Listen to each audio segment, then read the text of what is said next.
Palavra da Verdade, a exposição bíblica com Hernandes Dias Lopes. Irmãos amados, nós vamos orar ao Senhor, pedir a bênção dEle, para este momento de leitura e exposição das Escrituras. Curva sua fronte, por gentileza, vamos falar com Deus. Pai, nós te adoramos pelo privilégio de nos reunirmos nesta manhã em tua casa. Os teus átrios são amáveis, e um dia na tua casa é mais proveitoso para nós do que 1000 dias fora dela. Aqui temos a promessa da tua presença e aqui temos a comunhão com teu povo. Agora que vamos abrir a tua palavra, suplicamos-te que tu nos ilumines a mente e o coração, que tu fales conosco, que todo o nosso pensamento seja levado cativo à obediência de Cristo, e que a tua palavra viva e poderosa encontre guarida no nosso coração nesta manhã. Assim oramos em nome de Jesus. Amém. Abra sua Bíblia comigo, por gentileza, no Evangelho de Jesus Cristo, conforme o relato de João, no capítulo 4, versos 43 a 54. João capítulo 4, versos 43 a 54.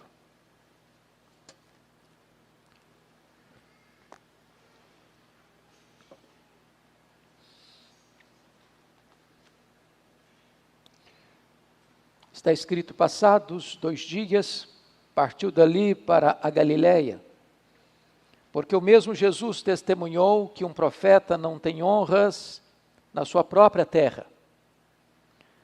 Assim, quando chegou a Galileia, os galileus o receberam, porque viram todas as coisas que ele fizera em Jerusalém, por ocasião da festa, a qual eles também tinham comparecido. Dirigiu-se de novo a Caná da Galileia, onde da água fizera vinho. Ora, havia um oficial do rei, cujo filho estava doente, em Cafarnaum. Tendo ouvido dizer que Jesus viera da Judeia para a Galileia, foi ter com ele e lhe rogou que lhe descesse para curar seu filho, que estava à morte. Então Jesus lhe disse: se porventura não virdes sinais e prodígios, de modo nenhum crerdes, de modo nenhum crereis. Rogou-lhe o oficial: Senhor, desce antes que meu filho morra. Vai, disse-lhe Jesus, teu filho vive. O homem creu na palavra de Jesus e partiu. Já ele descia quando os seus servos lhe vieram ao encontro, anunciando-lhe que o seu filho vivia. Então indagou deles a que hora o seu filho se sentira melhor. Informaram: ontem, à hora 7ª, a febre o deixou.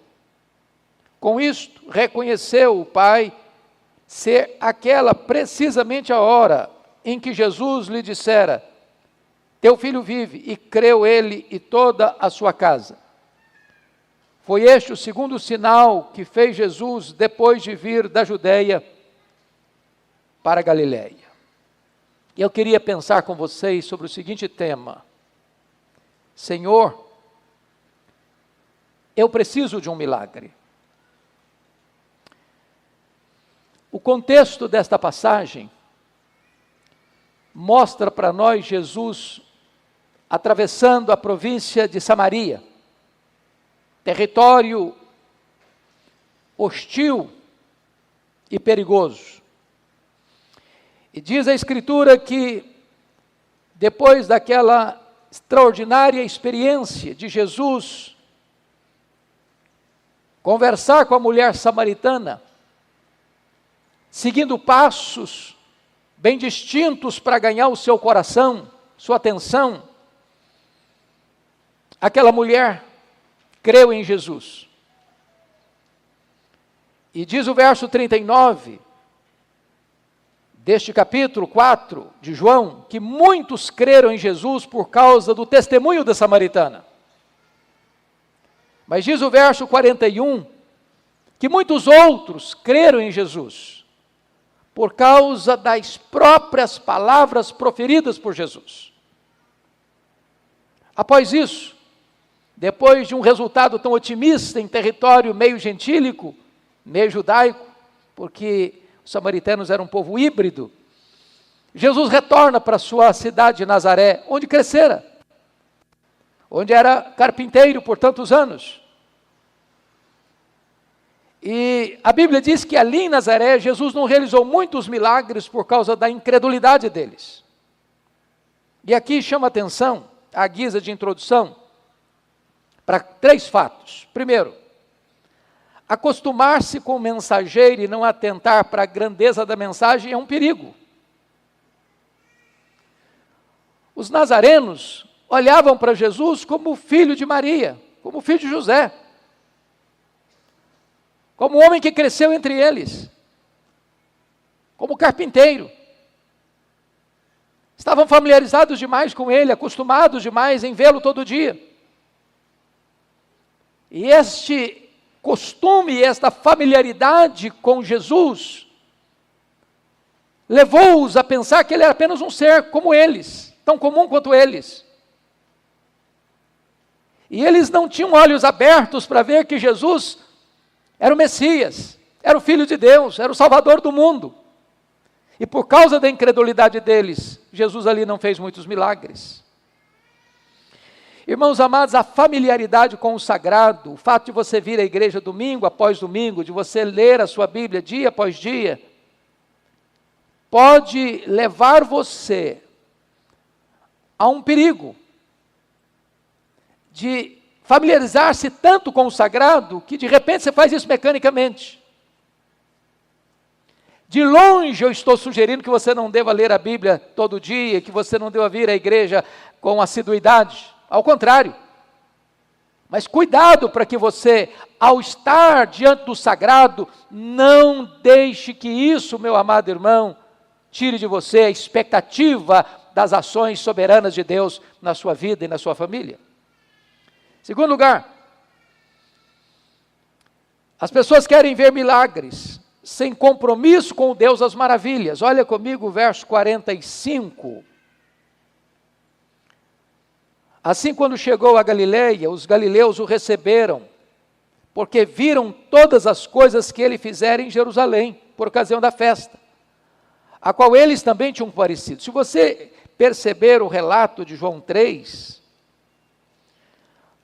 está escrito, antes do capítulo de João 3, aquela experiência de Nicodemos, no capítulo 2, verso 22 a 25, o seguinte: estando Jesus em Jerusalém durante a festa da Páscoa, muitos, vendo os sinais que ele fazia, creram no seu nome. Mas o próprio Jesus não se confiava a eles, porque os conhecia todos. E não precisava de que alguém lhe desse testemunho a respeito do homem, porque ele mesmo sabia o que era a natureza humana. Em outras palavras, tem muita gente que procura Jesus, que vai ao encontro de Jesus, não porque está interessado em ouvi-lo e em recebê-lo como Salvador pessoal, mas é apenas em oferir vantagens imediatas, receber um milagre, ou ver um milagre. Nós cremos em milagre. Nós pregamos sobre milagres. Nós oramos por milagres. Mas o milagre não é o Evangelho. Não é um milagre que tem o poder de abrir o nosso coração para a fé salvadora.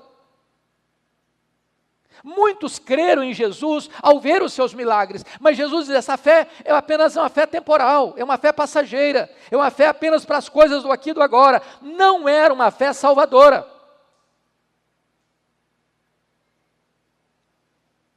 Assim também, como os judeus lá do sul de Jerusalém, aqui também no norte, os galileus querem ver milagres, estão ávidos por milagres, correm atrás de milagres, mas Jesus não confia neles.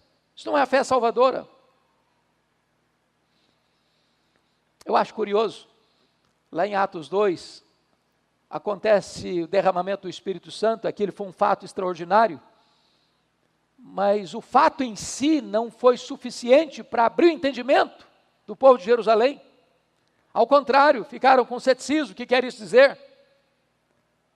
Houve até mesmo preconceito. São galileus. Houve zombaria, estão bêbados.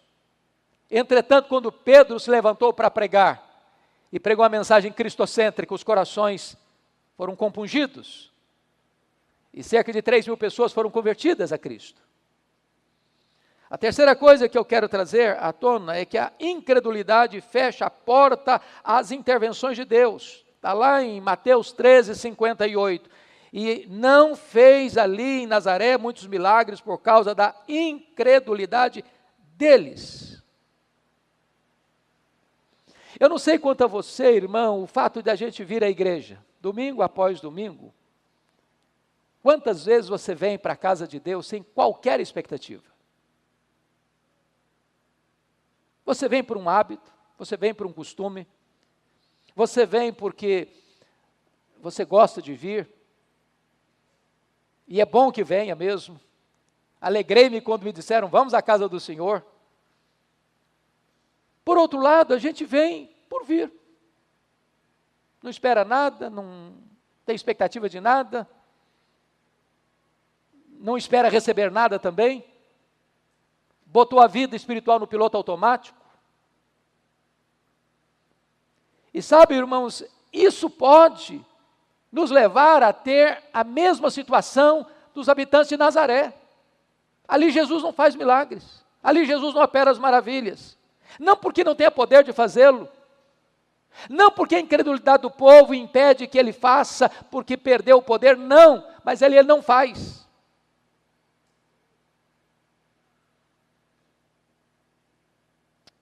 E é nessa conjuntura que então Jesus larga a cidade de Nazaré, desce mais um pouco para Caná da Galileia. Se você olhar no mapa de Israel, Nazaré está mais em cima, no norte.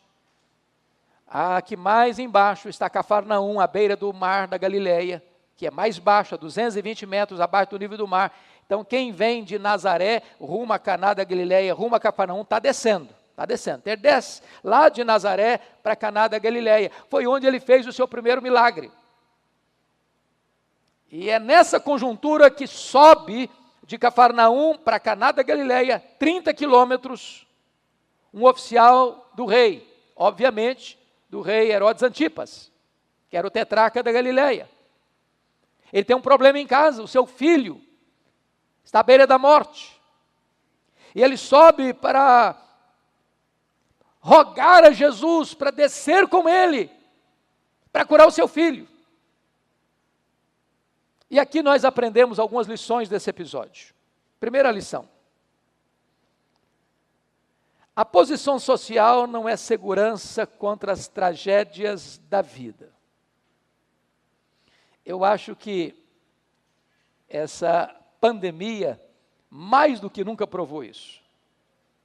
Há determinadas enfermidades que as pessoas que têm mais posses, têm mais dinheiro, têm mais recursos, têm condições de buscar um tratamento mais adequado. Mas na pandemia aí, gente rica, muito rica, morreu, tanto quanto gente carente financeiramente. Sabe por quê? Porque posição social, dinheiro, cargo, hierarquia, posição elevada na sociedade, não blinda você. Não protege você. Semana passada, morreu o banqueiro mais rico do Brasil. Considerado um dos homens mais ricos do mundo, na área bancária era o mais rico do mundo. O senhor Safra. Morre o rico, morre o pobre. Morre o velho, morre o jovem. Posição social não protege, dinheiro não protege, prestígio não protege. E esse texto está nos mostrando isso. A posição que um homem ocupa no extrato social não é segurança contra as tragédias da vida. O dinheiro pode comprar para você um bom plano de saúde, mas não pode lhe dar saúde. Pode comprar uma casa bonita, mas não dá um lar. Pode conseguir para você bajuladores, mas não amigos verdadeiros. O dinheiro pode comprar para você privilégios na terra, mas não um lugar no céu. Esse homem certamente tinha esgotado todos os seus recursos, todos os seus expedientes, para tratar do filho, para buscar a saúde do filho. Mas tudo debalde, tudo inútil, nada funcionava. E é nessa conjuntura então que ele recorre a Jesus. Charles Haddon Spurgeon disse, e com razão, que sedas e cetins geralmente cobrem corações angustiados. Os que dormem nos palácios têm noites mais intranquilas do que os que dormem nos casebres. Quanto mais alta é uma árvore, mais ela suporta o rigor das tempestades. Este homem é oficial do rei, mas está aflito, desesperado. Seu filho está morrendo. Há cheiro de morte rondando a sua casa. Era um caso urgente. Nem dinheiro, nem amigos, nem posição social puderam lhe ajudar. Mas há uma segunda coisa que esse texto nos mostra. A idade não é segurança contra a enfermidade. Quem está doente aqui não é avô, não é o pai desse oficial, não é o avô desse oficial, nem é o mesmo oficial, é o filho dele. A doença chegou e chegou para alguém jovem, cheio de vigor, com o corpo talvez sarado, como diríamos hoje. Isso prova, irmãos, que o ser humano é vulnerável. É vulnerável. A força do jovem, a saúde do jovem não é uma garantia contra a doença. Talvez um dos fatos mais dramáticos da vida é um pai e uma mãe ver um filho tenro, ou jovem, ou cheio de vigor, caído numa cama, enfermo, à beira da morte. É o drama que você encontra de um Jó sepultando os filhos. É o drama de um Davi sepultando pelo menos 3 filhos.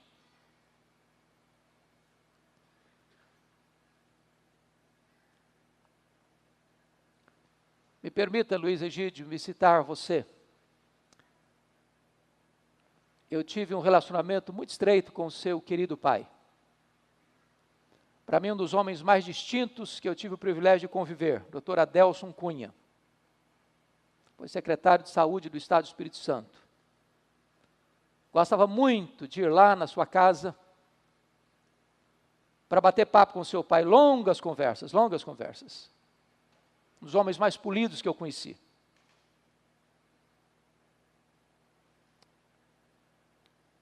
E um dia, seu irmão, filho caçula, adoeceu. Com tantos sonhos, com tantos projetos. Uma enfermidade grave, violenta e rápida. Seu irmão veio a óbito. E eu nunca me esqueci do que o seu pai me disse no funeral do seu irmão. Pastor, o que mais me dói é que meu filho furou a fila. Não é natural um pai sepultar um filho. Esse é o drama desse pai aqui. Seu filho está à morte. E nenhum pai tem um coração tranquilo, sereno, se o filho está à morte. A idade não é segurança contra a enfermidade. Mas em terceiro lugar, irmãos, nós aprendemos nesse texto sobre os benefícios que a aflição máxima pode trazer a nós. Porque até mesmo nas aflições mais agudas da vida, Deus continua no controle. E essas aflições podem nos colocar mais perto de Jesus.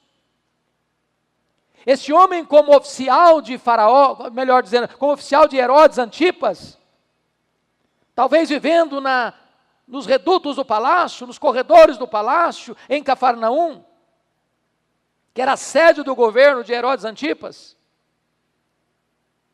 estivesse muito fora do âmbito do relacionamento com Jesus. Mas o sofrimento leva esse homem a Jesus.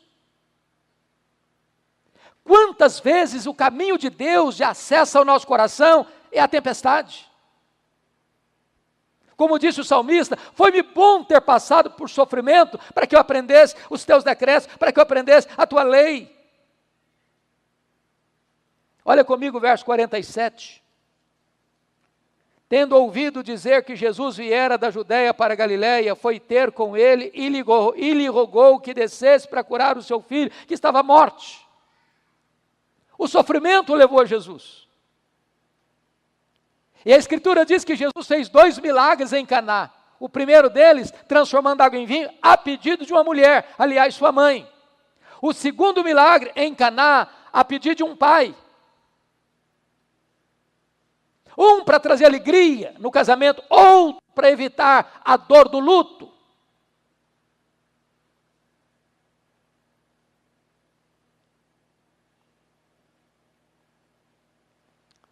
Eu conheço, e você também, algumas pessoas que, diante da correria da vida, vieram a Cristo na hora da dor.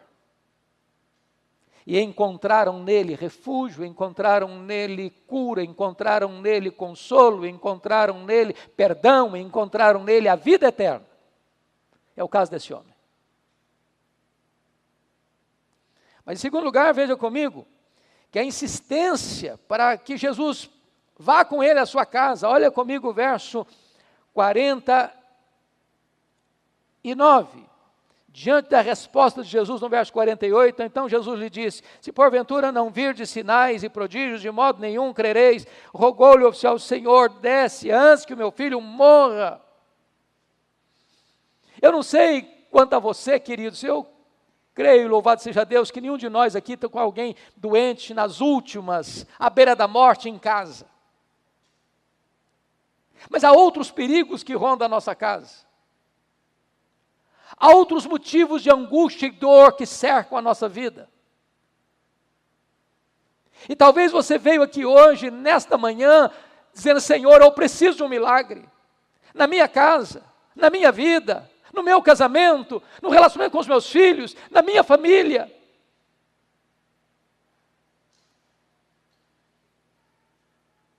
E a palavra que eu quero deixar com você hoje é esta: não desanime. Se Jesus está tratando com você, se a resposta primeira de Jesus para você parece ser um balde de água fria no seu entusiasmo, se você não vir milagre, você não crê, e ele diz: Senhor, eu preciso, eu tenho urgência, meu filho está morrendo, desça antes que meu filho morra. Ele tem pressa. E eu estou seguro disso, irmãos, nós precisamos de Jesus na nossa casa. A maior necessidade nossa não é de coisas, não é de bens, nem mesmo de saúde. A maior necessidade nossa é de que Jesus vá conosco à nossa casa. Porque onde ele entra, leia os evangelhos e você vai ver que onde Jesus entrou, milagres aconteceram. Houve salvação, houve cura, houve perdão, houve restauração, houve recomeço, houve um novo horizonte dali para frente. Mas que passos esse homem deu para alcançar o milagre na sua família? Primeiramente, veja comigo a humildade dele. Olha aí verso 46, 47. Dirigiu-se de novo a Caná da Galileia, onde da água fizera vinho. Ora, havia um oficial do rei, cujo filho estava doente em Cafarnaum. Tendo ouvido dizer que Jesus viera da Judéia para a Galileia, foi ter com ele e lhe rogou que descesse para curar seu filho. Ele desceu do seu pedestal. Ali ele não é um oficial do rei, ali ele é um pai aflito. Ao ir a Jesus, deixe seus títulos, deixe seus diplomas, deixe a sua conta bancária, deixe a posição que você ocupe, vá como um coração sedento, com humildade, para recorrer a Ele. Eu não sei se você já parou para perguntar por que, por exemplo, que Eliseu ordenou a Naamã mergulhar no Jordão 7 vezes. Por quê? É um ritual místico? Não. Naamã era leproso. Mas essa informação era retida do povo, da população. Porque se fosse dada a informação para o povo, ele não podia ser o comandante que era. Ele tinha que ir para um leprosário. Ele escondia a sua realidade. Mas para mergulhar no Jordão, não pode mergulhar com toda aquela tralha pesada, porque ele ia para o fundo do rio, morria afogado. Ele tinha que tirar a armadura. E tirar a armadura significa, eu sou leproso. Eu tenho uma doença. Eu preciso reconhecer, eu sou pecador. Eu sou carente da graça. Eu necessito de socorro. Ninguém se aproxima de Jesus com soberba, com altivez, com arrogância. É preciso descer do pedestal. A segunda coisa que esse homem demonstra, esse pai, é coragem. Porque o verso 46 nos informa que ele era oficial do rei. Que rei? Herodes Antipas. E a questão é que Herodes Antipas era um monstro. Ele era do mesmo estofo moral de seu pai, Herodes o Grande. O homem que mandou matar João Batista. O homem que casara com a sua sobrinha e cunhada. E João Batista o confrontou, não é lícito. Você possui a mulher de seu irmão.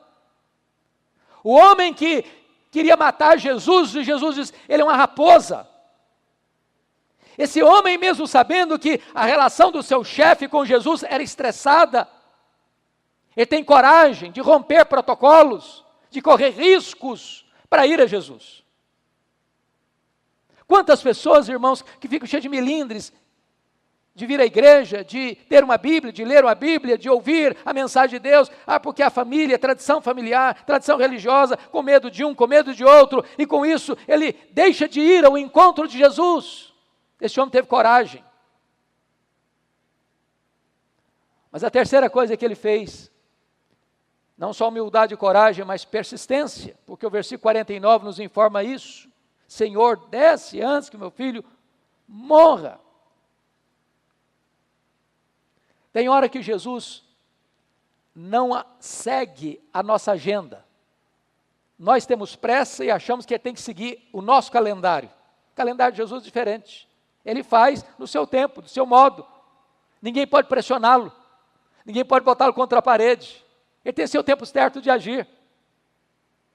Mas a ideia é, se ele parece que está demorando, é porque ele está trabalhando na gente. Então persevere. Persevere. Não desista. Não jogue a toalha. Prossiga. Ore mais, jejue mais, chore mais, clame mais, humilhe-se mais. Perseverança. Foi a forma que Jesus lidou, por exemplo, com a mulher cananeia. Ela roga pela filha. Senhor, tem misericórdia de mim. A minha filha está horrivelmente endemoniada. E Jesus não responde. Os discípulos, Senhor, responde essa mulher. Trata logo do problema dessa mulher. Despede essa mulher. Eu não fui enviado, senão as ovelhas perdidas da casa de Israel. Não é bom tirar o pão dos filhos e lançá-lo aos cachorrinhos. Senhor, eu me contento com as migalhas que caem das mesas. E diz, mulher, grande a tua fé, seja feito conforme a tua fé. E a filha dela ficou liberta e curada. Às vezes a gente enfrenta uma dificuldade e desiste. Às vezes a gente enfrenta uma dificuldade e vira as costas. Às vezes a gente enfrenta uma dificuldade e começa a praguejar. Em nome de Jesus, persevere até você ver os milagres de Deus na sua casa, na sua família.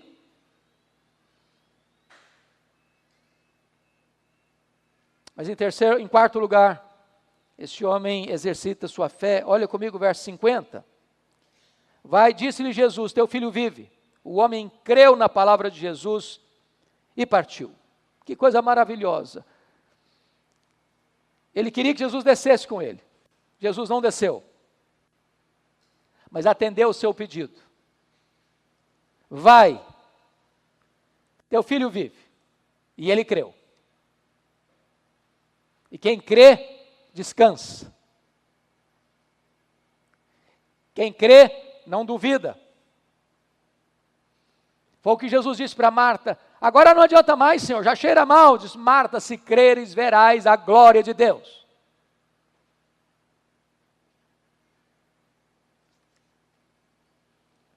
Irmãos amados, quarto lugar, nós aprendemos que a palavra de Cristo é tão boa e eficaz quanto a presença de Cristo. Alguém pergunta assim, mas pastor, eu acho que as pessoas que conviveram com Jesus foram muito mais privilegiadas do que nós, porque eles viram Jesus, eles tocaram em Jesus. Mas você e eu vivemos 2000 anos depois de Jesus. Mas a palavra dele, a promessa dele, é o mesmo que a presença dele para nós. Esse homem estava equivocado a respeito de Jesus. Ele vai lá apenas porque ele precisa de um milagre. Ele olhava Jesus apenas como um operador de milagres. E tem muita gente no cenário religioso brasileiro que vai a uma igreja só por causa de um milagre. Porque precisa de um milagre. Porque ouviu falar que ele faz milagres. E ele faz mesmo. Mas Jesus acentua que esse tipo de fé não é suficiente. Se vocês não virem milagre, vocês não crerão. E crerem em mim apenas porque eu realizo um milagre não é uma fé suficiente, não é uma fé que leva para o céu, não é uma fé que salva. Mas este homem começa com esse passo. E ele então comete 2 erros aqui. Primeiro, o erro que Jesus tinha que ir a Cafarnaum para salvar seu filho. Jesus prova que não precisa ir a Cafarnaum para salvar o filho dele. Jesus pode salvar à distância. Segundo, que se o seu filho morresse, isso seria tarde demais para Jesus. Olha o que ele diz no verso 49. Senhor, desce antes que o meu filho morra. Em outras palavras, se morrer não tem jeito. Então, se o Senhor não for antes, a solução acabou. Jesus não desceu a Cafarnaum, mas apenas disse uma palavra: vai, o teu filho vive. Promessa de Jesus e realidade são a mesma coisa. Nenhuma das suas promessas cai por terra. Tudo o que ele promete, ele cumpre. Mas eu quero concluir, último ponto. Nós aprendemos que as aflições podem nos levar à maturidade espiritual. Primeiro, esse homem começou com a fé trôpega. Verso 48. Se porventura não virdes sinais e prodígios, de modo nenhum crereis. Isso é uma fé trôpega, gente que só vai a Jesus por causa de um milagre, de uma cura, de um alívio, a solução de um problema. Mas, em segundo lugar, a sua fé vacilante tornou-se uma fé confiante. No verso 50, vai, disse-lhe Jesus, teu filho vive. O homem creu na palavra de Jesus e partiu. Ele não disse, Senhor, vão comigo. Senhor, se o Senhor não for, não vai resolver. Não, ele creu.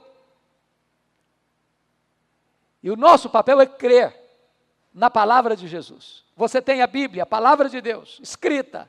As promessas de Deus estão aqui. Leia, creia, obedeça. Terceiro, a sua fé confiante tornou-se fé confirmada. Versos 51 a 53 diz que enquanto ele descia, eu estou falando de 30 quilômetros de Caná da Galileia a Cafarnaum, enquanto ele está descendo, gente da sua casa está subindo. Encontram-no no meio do caminho. Disseram, olha, teu filho está bem, a febre o deixou.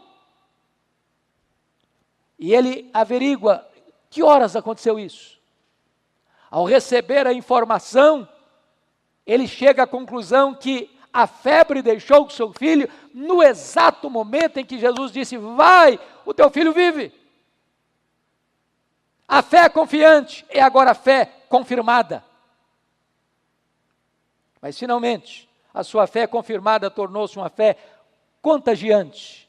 Olha comigo os versos 53, porque está escrito: com isso reconheceu o pai ser aquela precisamente a hora que Jesus lhe dissera: teu filho vive, e creu ele toda a sua casa. Toda a sua casa. Bendito seja Deus, que quando você crê, você abre a porta da salvação também para a sua família. Crê no Senhor Jesus e será salvo tu e a tua casa. E foi o que aconteceu na casa daquele homem.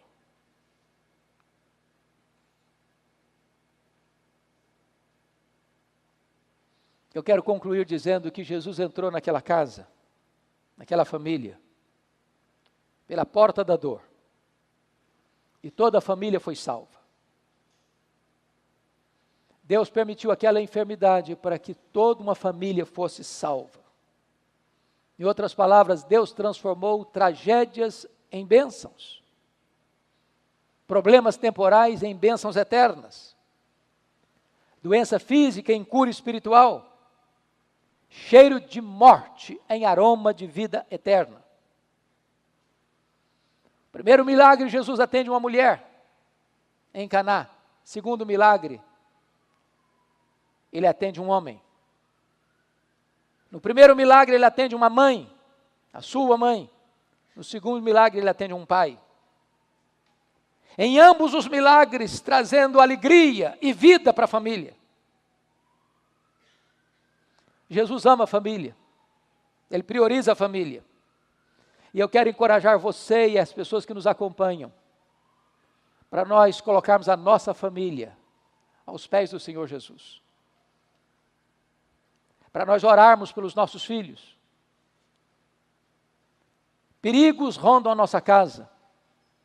Ameaças sutis ou declaradas rondam a nossa família. E nós precisamos buscar o Senhor em favor da nossa família. Ele é o mesmo, tem o mesmo poder. E se você hoje colocar a sua casa, a sua vida, a sua família, os seus filhos nas mãos de Jesus, você pode voltar em paz para a sua casa. Porque Ele tem poder para curar o doente. Ele tem poder para salvar o perdido. Ele tem poder para restaurar a família. Senhor, eu preciso de um milagre. Curva sua fronte, por gentileza, e vamos orar.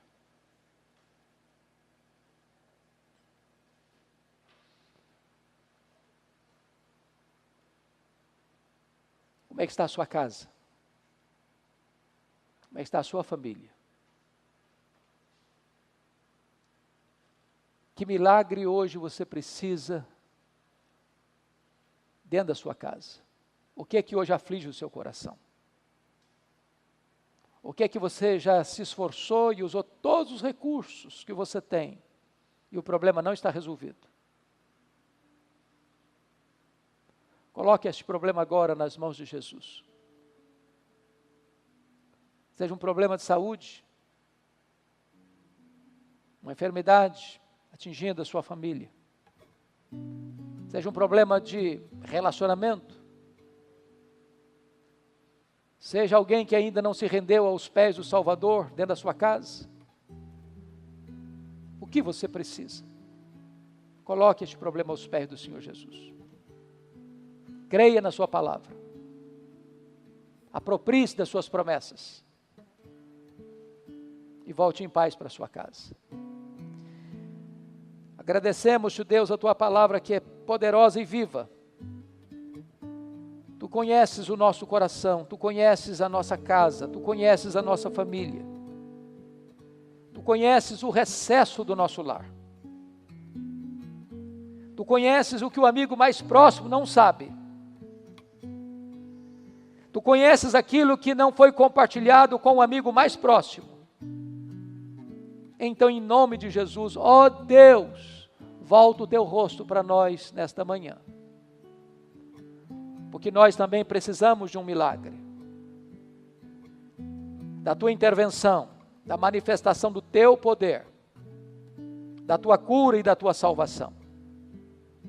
Palavra da Verdade, a exposição bíblica com Hernandes Dias Lopes.